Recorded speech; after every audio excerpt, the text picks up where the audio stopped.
ونعوذ بالله من شرور أنفسنا ومن سيئات أعمالنا من يهده الله فلا مضل له ومن يضلله فلا هادي له وأشهد أن لا إله إلا الله وحده لا شريك له وأشهد أن محمدا عبده ورسوله أرسله بالحق بشيرا ونذيرا أما بعد فإن خير الحديث كتاب الله وخير الهدي هدي محمد صلى الله عليه وسلم وشر الأمور محدثاتها وكل محدثة بدعة وكل بدعة ضلالة وكل ضلالة في النار. أعوذ بالله من الشيطان الرجيم. بسم الله الرحمن الرحيم. يوم نقول لجهنم هل امتلأت وتقول هل من مزيد وأزلفت الجنة للمتقين غير بعيد هذا ما توعدون لكل أواب حفيظ من خشي الرحمن بالغيب وجاء بقلب منيب ادخلوها بسلام ذلك يوم الخلود لهم ما يشاءون فيها ولدينا مزيد وكم أهلكنا قبلهم من قرن هم أشد منهم بطشا فنقبوا في البلاد هل من محيص إن في ذلك لذكرى لمن كان له قلب أو ألقى السمع وهو شهيد. ولقد خلقنا السماوات والأرض وما بينهما في 6 أيام وما مسنا من لغوب فاصبر على ما يقولون وسبح بحمد ربك قبل طلوع الشمس وقبل الغروب ومن الليل فسبحه وأدبار السجود واستمع يوم ينادي المناد من مكان قريب يوم يسمعون الصيحة بالحق ذلك يوم الخروج إنا نحن نحيي ونميت وإلينا المصير يوم تشقق الأرض عنهم سراعا ذلك حشر علينا يسير نحن أعلم بما يقولون وما أنت عليهم بجبار فذكر بالقرآن من يخاف وعيد. وقال الله تعالى في موضع آخر إن الذين يحبون أن تشيع الفاحشة بالذين آمنوا لهم عذاب أليم في الدنيا والآخرة والله يعلم وأنتم لا تعلمون. وقال النبي صلى الله عليه وسلم إن لكل دين خلقا وخلق الإسلام الحياة. محترم برادران اسلام، عزیز نوجوانان ملت، بزرگوں، پردے کا اہتمام کرنے والی فتویٰ پاک دامن خواتین اسلام، ماں اور بہنوں اور پیارے بچوں، ہر قسم کی تعریف، حمد و ثنا، بزرگی، بڑائی، کبریائی، عزت و عظمت، غلبہ و دبدبہ اس اللہ رب ذوالجلال کے لیے لائق و سزاوار ہے جو عظیم الشان کائنات کا اکیلا خالق و مالک مدبر و پالنہار ہے، جس کی اجازت کے بغیر نہ دنیا میں کوئی چیز آ سکتی ہے، نہ اس کی اجازت کے بغیر رخصت ہوتی ہے۔ بعدہ درود و سلام نازل ہو تمام انبیاء کرام علیہ السلام پر، بالخصوص نبی آخر الزمان محمد رسول اللہ صلی اللہ علیہ وسلم پر۔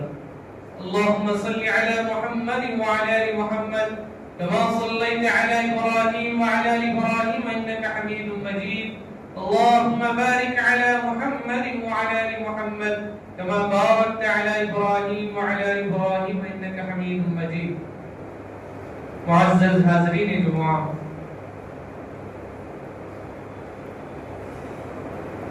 آج کے خطبے کا موضوع سخن ہے شرم و حیا دین اسلام کی ایک عظیم تعلیم۔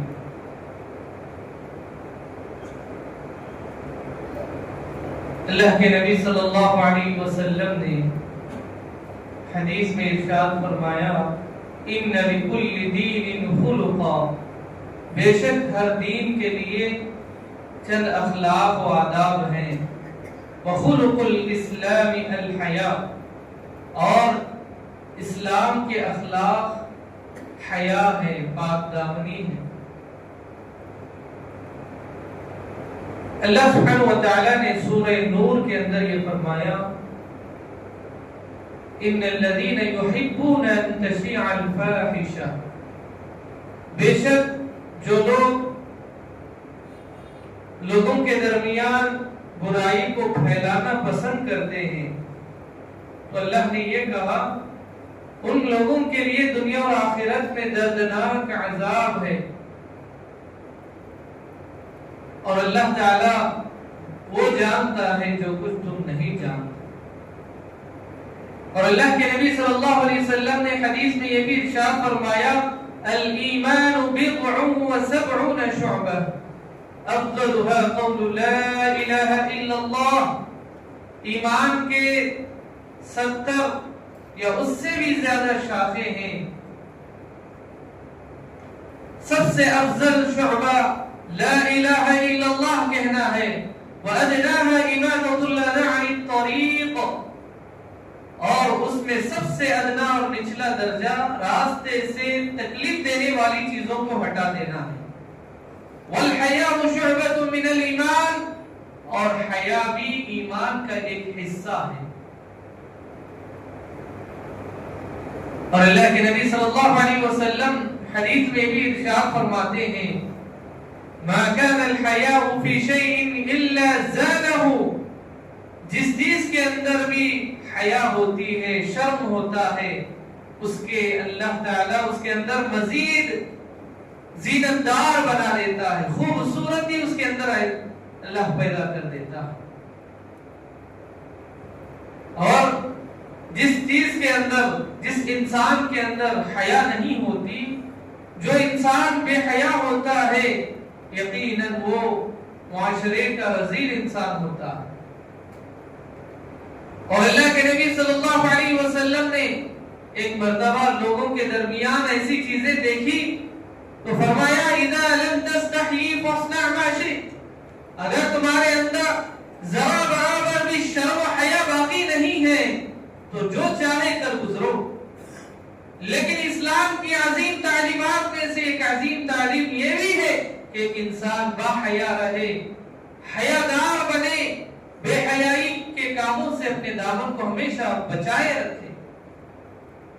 اور اللہ کے نبی صلی اللہ علیہ وسلم ہمیشہ صحابہ کرام کو اخلاق کے زیور سے آراستہ فرماتے اور ان میں سے ایک عظیم چیز کی طرف رہنمائی کرتے کہ بچپن ہی سے بچوں کو اس بات کی تعلیم دو کہ وہ بچپن ہی سے باحیا رہیں۔ ہم یہ حدیث بار بار سنتے ہیں، مروا اولادکم بالصلاۃ وهم ابناء 7 سنین، کہ تم اپنے بچوں کو 7 سال کی عمر ہی سے نماز کی تاکید کرو، پابندی کرو، بچوں کو اس بات کا پابند کراؤ کہ وہ بچپن ہی سے نماز کے عادی ہو جائے۔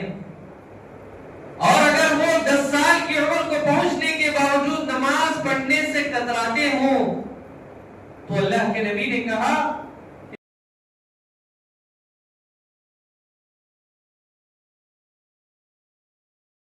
بچپن ہی سے بندے کے اندر، بچے کے اندر حیا والے زیور کو اپنانا یہ اسلام کی تعلیم ہے۔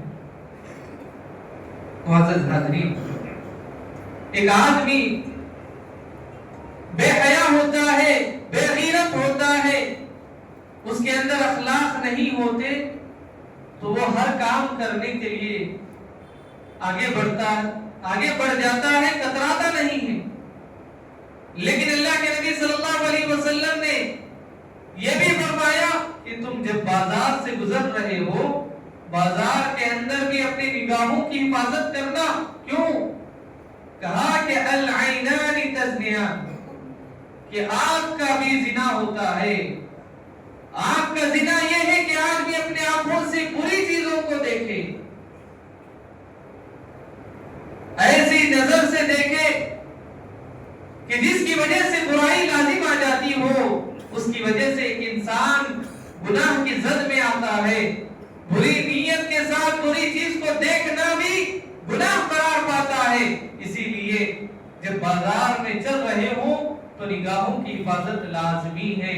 اللہ نے سورہ نور میں یہ فرمایا قُلْ لِلْمُؤْمِنِينَ يَغُضُّوا مِنْ أَبْصَارِهِمْ وَيَحْفَظُوا فُرُوجَهُمْ، اے نبی صلی اللہ علیہ وسلم آپ لوگوں سے کہہ دیجئے، مومن مردوں سے کہہ دیجئے کہ وہ اپنی نگاہوں کی حفاظت کریں اور اپنے شرمگاہوں کی بھی حفاظت کرنا لازمی ہے۔ وَيَحْفَظُوا فُرُوجَهُمْ ذَلِكَ أَزْكَى لَهُمْ، یہ تمہارے حق میں پاکیزگی کا ذریعہ ہے۔ ان اللہ خبیر بما یصنعون،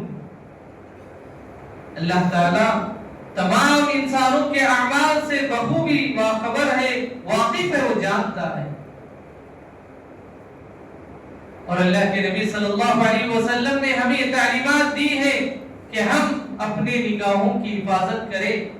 خصوصاً اللہ کے نبی صلی اللہ علیہ وسلم نے معاشرے کے نوجوانوں سے خطاب کرتے ہوئے فرمایا یا معشر الشباب من استطاع منکم الباء فلیتزوج، اے معاشرے کے نوجوانوں،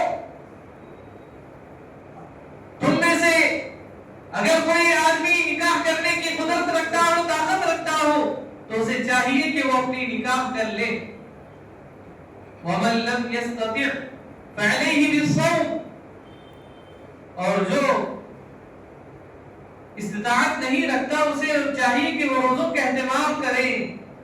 اور آگے یہ بھی فرمایا فَإِنَّهُ أَغَضُّ لِلْبَصَرِ وَأَحْسَنُ لِلْفَرْجِ، نکاح کرنے کا سب سے عظیم فائدہ یہ ہوتا ہے کہ ایک انسان اپنے نگاہوں سے جو برائی دیکھتا ہے یا جو برائی وہ سر انجام دینے جاتا ہے تو اس سے وہ محفوظ ہو جاتا ہے، آنکھوں کی برائی سے وہ محفوظ ہو جاتا ہے، شرمگاہ کی حفاظت ہو جاتی ہے۔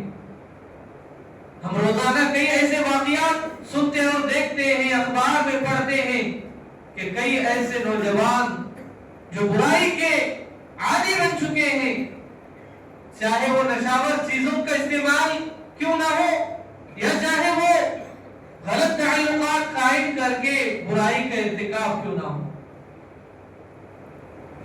برائیوں کے سبب میں جو چیز اہم کردار ادا کرتی ہے وہ یہی ہے کہ آدمی اپنی نگاہوں کی حفاظت کرے۔ جب ایک انسان کوئی برائی کو دیکھتا ہے تو اس کے بعد اس کے ذہن و دماغ میں برائی کرنے کا خیال پیدا ہوتا ہے۔ جب اگر وہ برائی کو اپنے آنکھوں سے نہیں دیکھے گا، بری چیزوں کو اپنے نگاہوں سے نہیں دیکھے گا تو اس کے ذہن و دماغ میں کوئی برے خیالات نہیں آئیں گے۔ اسی لیے اللہ کے نبی صلی اللہ علیہ وسلم نے معاشرے کے نوجوانوں کو یہ تعلیم اور تاکید فرماتے ہوئے کہا کہ اے معاشرے کے نوجوانوں، یا معشر الشباب من استطاع منکم الباء، جو کوئی تم میں سے نکاح کرنے کی قدرت رکھتا ہو تو اسے چاہیے کہ فوری طور پر اپنا نکاح کر لے۔ کیوں؟ فَإِنَّهُ أَغَضُّ لِلْبَصَرِ وَأَحْسَنُ لِلْفَرْجِ، جہاں ایک انسان کی نگاہوں کی حفاظت ہوتی ہے تو وہیں پر ایک انسان کے شرمگاہ کی بھی حفاظت ہو جاتی ہے۔ معزز حاضرین، اور اللہ کے نبی صلی اللہ علیہ وسلم نے عورتوں کو بھی یہ تعلیم دی کہ عورت جہاں تک ہو سکے اپنے گھر کو لازم پکڑے، گھر اس کا ٹھکانہ ہے۔ وَقَرْنَ فِي بُيُوتِكُنَّ وَلَا تَبَرَّجْنَ تَبَرُّجَ الْجَاهِلِيَّةِ الْأُولَى، کہ عورتوں کو یہ تعلیم دی جا رہی ہے کہ وہ اپنے مستقل اور مستقر دائمی ٹھکانہ گھر کو لازم پکڑے، بے جا ضرورت بلا ضرورت گھر سے ہرگز باہر نہ نکلے، کیونکہ ان کے پیچھے شیطان رہتا ہے، ان کے ذریعے سے برائیوں کا ارتکاب ہو جاتا ہے۔ اسی لیے اسلام کی بنیادی تعلیمات میں سے ایک عظیم تعلیم یہی ہے کہ جہاں تک ہو سکے عورتیں گھروں کو لازم پکڑے، اور پردے کرنے کی جو حکمت بیان کی جاتی ہے کہ اس کے ذریعے سے شرم و حیا کی حفاظت ہو جاتی ہے۔ باہر ہم دیکھتے ہیں کہ بہت سارے لوگوں کے اعتراض ہوتا ہے کہ مسلمان عورت برقع زیب تک کرتی ہے، برقع پہنتی ہے، تو وہ یہ سمجھتے ہیں کہ وہ اپنے آپ کو سب سے الگ رکھنا چاہتے ہیں۔ نہیں، اسلام کی سب سے بنیادی اور بیسک سی تعلیم یہی ہے کہ اس کے ذریعے سے برائیوں کا سدباب ہو سکے، گناہوں کے عادی نہ بن جائے، کہیں معاشرے کے اندر، سوسائٹی کے اندر اس کے ذریعے سے برائیوں کا ارتکاب زور و شور سے نہ ہو جائے۔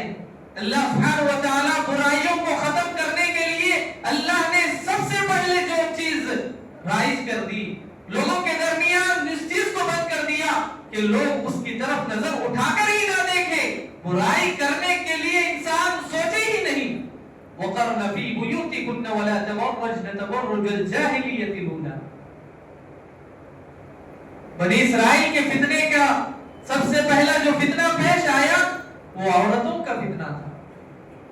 اللہ تعالیٰ عورتوں سے یہ کہا کہ وہ اپنے آپ کی حفاظت کرے، لیکن انہوں نے برائیوں کے اندر حصہ داری کی، جس کا نتیجہ یہ ہوا کہ عورتوں کے ذریعے سے اللہ تعالیٰ نے ان کی آزمائش کی۔ اِنَّهُ الْفِتْنَةُ بَنِي اسرائیل، اللہ سبحانہ و تعالیٰ نے بنی اسرائیل کی سب سے بڑی پہلی آزمائش عورتوں کے ذریعے سے۔ اسی لیے ماں اور بہنوں کو یہ تعلیمات دی جا رہی ہے۔ اللہ نے سورہ نور کے اندر صاف طور پر جو لازمی تعلیمات دی، بنیادی تعلیمات دی، ان میں سے اہم تعلیم یہی ہے کہ عورتیں گھروں کو اپنا مستقل اور دائمی ٹھکانہ بنائے رکھے، بلا ضرورت گھر سے ہرگز باہر نہ نکلے، کیونکہ اس کے ذریعے سے برائی پنپتی ہے، آگے بڑھ جاتی ہے۔ اور اللہ کے نبی صلی اللہ علیہ وسلم بے حیائی کے جتنے بھی کام ہوتے ہیں ان کاموں کو ختم کرنے کا حکم دیتے ہیں۔ ایک مرتبہ ایک عورت اللہ کے نبی کے پاس آئی، کہنے لگی اللہ کے نبی صلی اللہ علیہ وسلم، اگر ایک عورت خواب میں وہ چیز دیکھتی ہے جو مرد دیکھتا ہے تو اس پر کیا چیز لازم آتی ہے؟ تو اللہ کے نبی صلی اللہ علیہ وسلم نے فرمایا فَلْيَغْتَسِلْهَا، اسے چاہیے کہ وہ غسل کر لے۔ دیکھیے ایک عورت اللہ کے نبی کی خدمت میں آ کر سوال کر رہی ہے، اور ایسا سوال جو کہ بربرا کہہ نہیں جا سکتا، سب کے سامنے ایسے انداز میں پوچھا نہیں جا سکتا، واضح انداز میں پوچھا نہیں جا سکتا، اخلاق اور ادب کے دائرے میں رہتے ہوئے اس عورت نے سوال کیا تو اللہ کے نبی صلی اللہ علیہ وسلم نے اس عورت کو ادب کے دائرے میں رہتے ہوئے ہی جواب دیا۔ اسی لیے اللہ کے نبی کی تعلیم یہی ہے کہ ہم اپنے زبان کو بھی لگام دیں۔ بسا اوقات لوگ اتنے بے حیا ہوتے ہیں، اتنے بے شرم ہوتے ہیں کہ بڑے بڑے جملے الفاظ آسانی سے کہہ جاتے ہیں، چاہے وہ گالی گلوچ کیوں نہ ہو، یا وہ بے حیائی پر مرتب یا بے حیائی پر مبنی کلمات کیوں نہ ہو، آسانی سے لوگ کہہ دیتے ہیں۔ ایسا کہنا بھی گناہ ہوتا ہے۔ وَإِذَا خَاصَمَ فَجَرَ. منافق کی علامت یہ بیان کی گئی کہ وہ زبان کھولے تو گالی گلوچ کرنے پر اتر آئے. تو یہ منافقین کی علامت ہے. گالی گلوچ کرنا بھی سب سے بڑا گناہ ہے. اور آگے بڑھے اللہ کے نبی صلی اللہ علیہ وسلم نافرمانی یا ایسی چیزوں کو اللہ کے نبی منع فرماتے ہیں, سختی سے روکتے ہیں. غیر محرموں سے بات کرنے سے اللہ کے نبی نے روکا ہے کہ کسی مرد کے لیے اجنبی عورت یا کسی اجنبی عورت کے لیے اجنبی مرد سے بات کرنے کی اجازت نہیں, الا یہ کہ ایسی ضرورت جہاں پر انسان اس کے لیے کوئی لازمی سی ضرورت پیش آ جائے تو اسے چاہیے کہ کوئی میٹھے انداز سے بات چیت ہرگز نہ کرے, دبے الفاظ میں بات نہ کرے, بلکہ واضح انداز میں اسے چاہیے کہ اپنی آواز کو سختی کے ساتھ بیان کرتے ہوئے بات کرے.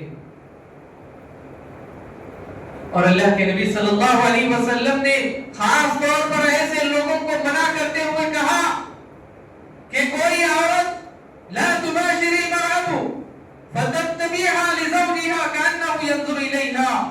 کسی خاتون کے لیے مناسب نہیں ہے کہ وہ کسی سے ملاقات کرنے کے بعد اپنے شوہر کے سامنے وہ ساری چیزیں بیان کرنے لگ جائے اور وہ شوہر اس کو اپنے اندازے کے ساتھ اس نگاہ کو یا اس تصور کے ساتھ وہ باتیں سن رہا ہو.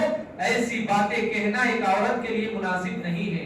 مثال کے طور پر 4 عورتیں مل کر بیٹھی ہیں, وہ اجنبی مردوں کے بارے میں بات چیت کر رہی ہے اور بات چیت ہو جانے کے بعد گھر میں واپس لوٹ کر اس منظر کو اپنے شوہر کے سامنے بیان کر رہی ہو تو یہ ہرگز جائز نہیں ہے. اور اللہ کے نبی صلی اللہ علیہ وسلم نے حدیث میں یہاں تک ارشاد فرمایا, صحیح مسلم کی روایت ہے, اللہ کے نزدیک سب سے ناپسندیدہ ہے وہ آدمی, اللہ تعالیٰ کے پاس قیامت کے دن سب سے ناپسندیدہ ہے وہ آدمی جو اپنی بیوی سے ضرورت پوری کرنے کے بعد اس کو غیروں کے سامنے بیان کرتا پھرے. یعنی اپنی ازدواجی زندگی کے خاص خاص معاملات کو بندہ لوگوں کے سامنے بیان کرنا, ایسی چیزوں کو اللہ تعالیٰ پسند نہیں فرماتا اور ایسا بندہ اللہ کی نظر میں سب سے بڑا گنہگار ہے. یہ ایسا گناہ ہے کہ معاشرے کے اندر اس کے ذریعے سے برائیاں پھیل جاتی ہیں, گناہ کے کام اور بھی اچھے انداز میں ہونے لگتے ہیں. اسی لیے خاص طور پر منع کیا گیا کہ کوئی عورت کے لیے مناسب نہیں کہ وہ اپنے شوہر کی باتوں کو غیروں کے سامنے بیان کرے یا اپنے سہیلیوں کے سامنے بیان کرے, یا شوہر کے لیے یہ بات مناسب نہیں, اجازت نہیں کہ وہ اپنی بیوی کے تعلقات کی والی باتیں اجنبی یا دوسرے عورتوں کے سامنے, مردوں کے سامنے بیان کرے. اجازت ہرگز نہیں. اللہ نے کہا سورہ نور کے اندر, ان الذين يحبون ان تشيع الفاحشة في الذين آمنوا لهم عذاب أليم في الدنيا والآخرة. جو لوگ بے حیائی کے باتوں کو, بے حیائی کے کاموں کو لوگوں کے درمیان پھیلانے کو پسند کرتے ہیں, اللہ تعالیٰ ایسے لوگوں کو دنیا اور آخرت میں دردناک عذاب سے دوچار کرتا ہے. چاہے وہ موسیقی کیوں نہ ہو, گانا بجانا کیوں نہ ہو, فحش کلامی کیوں نہ ہو, یا ایسی باتیں جو بے حیائی پر مبنی ہو, ایسی باتیں کرنا, ایسے کام کرنا جو لوگوں کے درمیان برائی کا ذریعہ بن رہے ہو, تو ایسے کرنے والوں کو دنیا اور آخرت کے اندر عذاب ملتا ہے. مثال کے طور پر کوئی آدمی نے فون کے اندر گانا دیکھا یا سنا, اس کے ذریعے سے وہ اپنے بھائیوں کو, اپنے دوستوں کو شیئر کرتا ہے, برائی والی باتیں, بے حیائی والی باتیں اپنے دوستوں سے وہ شیئر کر رہا ہے. یار میں نے آج یہ گانا دیکھا ہے, یہ گانا سنا ہے, یا ایسا ویڈیو دیکھا ہے. اس طرح کے غلط بیانی یا غلط قسم کے بے حیائی والی چیزیں اپنے دوستوں کے ساتھ شیئر کرنا, بیان کرنا, یہ سب سے بڑا کبیرہ گناہ ہے. یہ معمولی گناہ نہیں ہے، یہ کبیرہ گناہ ہے. بے حیائی کے کاموں کو فروغ دینا، بے حیائی کے چیزوں کو دیکھنا اور لوگوں کو دکھانا، یہ سب سے بڑا گناہ ہے، کبیرہ گناہ. آج یہ گناہیں بالکل عام ہیں. لہذا معاشرے اور سوسائٹی کے اندر برائیوں کے سدباب کے لیے اولین ذمہ داری یہی ہے، جہاں کہیں بھی ہم برائی کو دیکھیں، برائی کا خاتمہ ہاتھ سے، زبان سے، جیسے جہاں جیسے ہو سکے ممکن ہو کرنے کی کوشش کریں.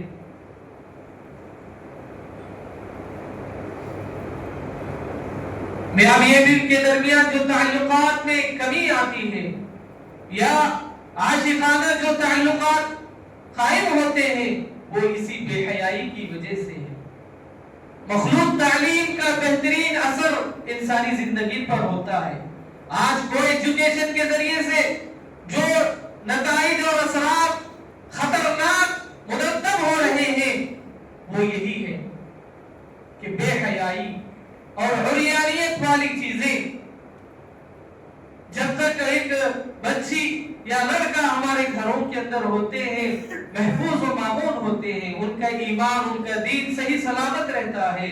جیسے ہی اسکول کالجز میں جاتے ہیں وہاں کا ماحول، وہاں کا کلچر، وہاں کی تہذیب، وہاں کا لینگویج کچھ اور انداز کا ہوتا ہے. الا ماشاء اللہ چند ایسے نوجوان لڑکے اور لڑکیاں جو اپنے دین و ایمان کی حفاظت کرتی ہیں. آج کل کے دور میں اپنے دین و ایمان کی حفاظت کرنے والے بہت کم ہیں، انگلیوں پر گنے جا سکتے ہیں. لیکن اکثریت شیطان کے بہکاوے میں اور گھیراؤ میں آ کر اپنے دین و ایمان کا سودا کر بیٹھتے ہیں. نتیجہ یہ ہوتا ہے اپنے ایمان کو بیچ کر کسی غیر اجنبی کے ساتھ وہ تعلقات قائم کر کے کورٹ میرج کر لیتے ہیں. لہذا اس کے نتائج پر ہم اور آپ کو ذمہ دارانہ فکر کرتے ہوئے احساس کرنا چاہیے کہ یہ دراصل کیوں ہو رہا ہے.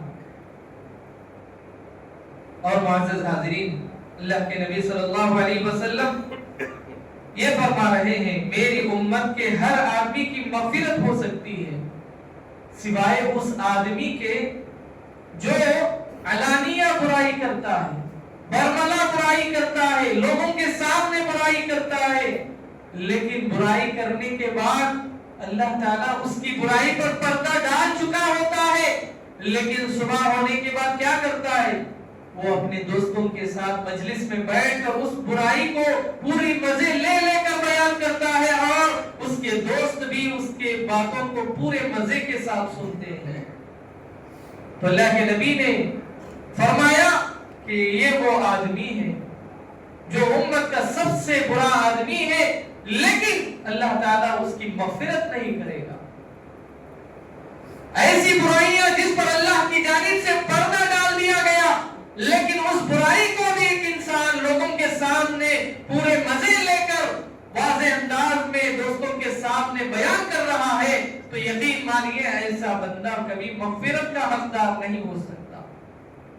ہر ایک انسان سے غلطیاں ہوتی ہیں، ہر ایک انسان اس سے جانے اندازے میں غلطیاں ہو جاتی ہیں، لیکن جان بوجھ کر لوگوں کے سامنے ان برائیوں کو بیان کرنا یہ اخلاقی بیہیویئر کے خلاف ہے. ایک انسان کے اخلاق یہ زیب نہیں دیتے کہ وہ لوگوں کے سامنے برائیوں کو بیان کرتا پھرے. اللہ کے نبی نے فرمایا ان لکل دین خلق وخلق الاسلام الحیاء، ہر دین کے لیے چند اخلاق ہے، آداب ہے، ان میں سے اسلام کے بہترین اخلاق شرم و حیا ہے. اللہ کے نبی کے بارے میں آتا ہے کہ اللہ کے نبی صلی اللہ علیہ وسلم شرمیلے عورت سے بھی، دوشیزہ سے بھی زیادہ حیا کیا کرتے تھے. ایک مرتبہ کا واقعہ، اللہ کے نبی صلی اللہ علیہ وسلم اپنے گھر میں بیٹھے ہوئے ہوتے ہیں، اللہ کے نبی کا کپڑا اپنے پنڈلی سے ذرا اوپر رہتا ہے، اتنے میں حضرت ابو بکر آتے ہیں، اللہ کے نبی ویسے ہی بیٹھے رہتے ہیں. تھوڑی دیر بعد حضرت عمر رضی اللہ عنہ آتے ہیں، اللہ کے نبی صلی اللہ علیہ وسلم اسی حالت میں بیٹھے رہتے ہیں. اس کے بعد حضرت عثمان بن عفان رضی اللہ عنہ ذو النورین تشریف لاتے ہیں. تو اللہ کے نبی صلی اللہ علیہ وسلم جس حالت میں ہوتے ہیں ٹیکا لے کر بیٹھے ہوئے ہوتے ہیں سیدھے بیٹھ جاتے اپنے کپڑوں کو سیدھا کر لیتے ہیں. تو تعجب سے دونوں پوچھتے ہیں اللہ کے نبی صلی اللہ علیہ وسلم ہم آئے تو آپ ایسے بیٹھے ہیں. یا عائشہ رضی اللہ عنہا پوچھتی ہیں تو اللہ کے نبی صلی اللہ علیہ وسلم جواب دیتے ہوئے کہتے ہیں الا استحی منہ تستحی منہ الملائکہ، کیا میں اس آدمی سے شرم نہ کروں، حیا نہ کروں جس سے فرشتے حیا کرتے ہیں. سبحان اللہ. اللہ کے نبی صلی اللہ علیہ وسلم نے بیان کیا کہ حضرت عثمان بن عفان رضی اللہ عنہ سے بھی فرشتے حیا کیا کرتے تھے. اللہ کے نبی صلی اللہ علیہ وسلم لوگوں کو یہی تعلیمات دینا چاہتے ہیں کہ وہ حیا دار بنے، با حیا بنے، کیونکہ جس انسان کے اندر بھی حیا ہوتی ہے اسے زینت دار بنا دیتی ہے، اس کے اندر وہ خوبصورتی جھلکتی ہے، صاف طور پر رمایہ نظر آتی ہے. جیسے جو آدمی نمازوں کا عادی ہوتا ہے، پابند ہوتا ہے، اس کے چہرے پر نور نظر آتا ہے، ویسے ہی جو انسان بااخلاق ہوتا ہے، جو دیندار ہوتا ہے، اس کے اندر یہ حیا والی ساری چیزیں متصف ہو کر نظر آنے لگتی ہیں. تو محترم بھائیو، ہم میں کا ہر کوئی ذمہ دارانہ نظر اپنے آپ پر دوڑائے، اپنے گھر والوں پر دوڑائے، اور دیکھیں کہ جہاں کہیں بھی بے حیائی والی باتیں ہو رہی ہو، بے حیائی والے کام ہو رہے ہوں، اس پر سد باب کرنے کی کوشش کرے، روک تھام لگانے کی کوشش کرے. ورنہ ایک وقت وہ آئے گا سارے لوگ مل بیٹھ کر برائی کی باتیں کر رہے ہوں گے، ایک طرف برائی دیکھی جا رہی ہوگی، ایک طرف برائی کے کام سر انجام دیے جا رہے ہوں گے، اور دل میں کسی قسم کا ڈر اور خوف نہیں ہوگا. اللہ کا ڈر اور خوف انسان کے دل سے اتر جائے گا اور ایک انسان اس کو بڑے زور و شور سے سر انجام دے گا. آج وہ وقت آ چکا ہے، آج اس مرحلے سے اس وقت سے ہم اور آپ گزر رہے ہیں. ہر طرف برائی عام ہے، گناہ کے کام عام ہے، کانوں سے گانے سنے جا رہے ہیں، لیکن اس کو کوئی معمولی سمجھ کر آگے بڑھ رہے ہیں. یہ چند باتیں تھی جو میں نے آپ کے سامنے کوشش گزار کی. امید کرتا ہوں کہ آپ ان باتوں پر غور کرنے کے بعد فکر کرتے ہوئے اس پر عمل کرنے کی کوشش کریں گے. اللہ سے دعا کرتے ہیں اللہ تعالیٰ ہم تمام کو باحیا اور بااخلاق والا انسان بنائے. اللہ تعالیٰ ہمیں بے حیائی کے کاموں سے، باتوں سے دور رہنے کی توفیق عطا فرمائے. اللہ تعالیٰ حیا پر مبنی والے باتیں کرنے کی توفیق عطا فرمائے. اللہ تعالیٰ معاشرے کے اندر اچھے نوجوانوں کو بااخلاق اور باحیا کے کام کرنے کی توفیق عطا فرمائے. اللہ تعالیٰ معاشرے کے اندر جہاں کہیں بھی برائی کے کام سر انجام دیے جا رہے ہیں، اللہ تعالیٰ ان برائی کے کاموں کو روکنے کی توفیق عطا فرمائے. اللہ تعالیٰ ہمیں نمازوں کی پابندی کرنے کی توفیق عطا فرمائے. اللہ تعالیٰ ہمیں برائیوں سے دور رہنے کی توفیق عطا فرمائے، نیک کاموں میں سبقت کرنے کی توفیق عطا فرمائے. اللہ ہمیں گناہوں سے توبہ کرنے کی توفیق عطا فرمائے. اللہ ہمیں پنجگانہ نمازیں پڑھنے کے ساتھ قرآن مجید کی تلاوت کرنے کی توفیق عطا فرمائے. اللہ ہمیں روزانہ استغفار اور دعاؤں کا اہتمام کرنے کی توفیق عطا فرمائے. اللہ تعالیٰ ہمارے بچوں کو دیندار بنائے، نمازی بنائے. اللہ تعالیٰ ہمیں تقوی شعار بنائے. اللہ ہمارے والدین پر، آل و اولاد پر رحم و کرم کا معاملہ فرمائے.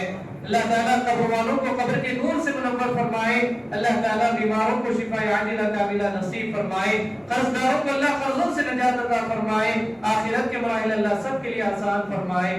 آمین. بارک اللہ لنا ولکم بالقرآن العظیم ونفعنا وإياكم بالآیات والذکر الحکیم. انہ تعالی جواد کریم ملک رؤوف رحیم رب